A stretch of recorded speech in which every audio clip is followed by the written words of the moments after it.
Hey kids! Have you ever wondered, why your bicycle stops when you press the brakes?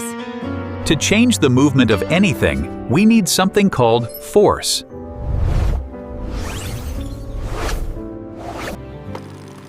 When you skate, you push the ground to move forward and use your feet to slow down. When you travel in a bus, the driver presses the accelerator to go and brakes to stop. Have you seen cars bump into each other? They push each other and move backward. A great scientist named Isaac Newton explained all this. He also discovered gravity, the force that pulls everything down to Earth.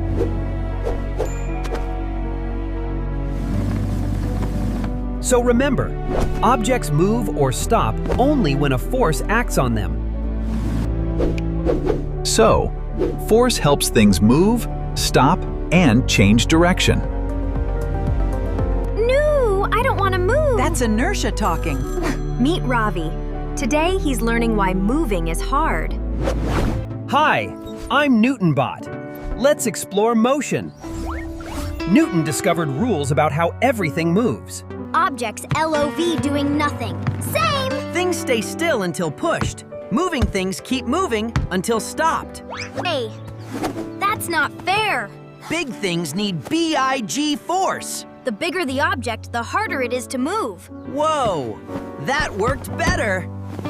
Speed increases force. Faster movement means more force. Hey, the wall pushed me. Exactly. Every action has an equal and opposite reaction. I'm doing science! Yes, you are! Push water back, and you move forward. It's a rocket! Action and reaction. Air goes one way, balloon goes the other.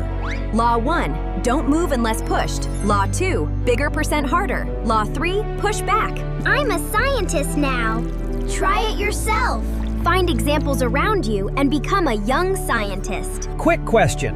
What helps objects move or stop? That's right. The answer is force.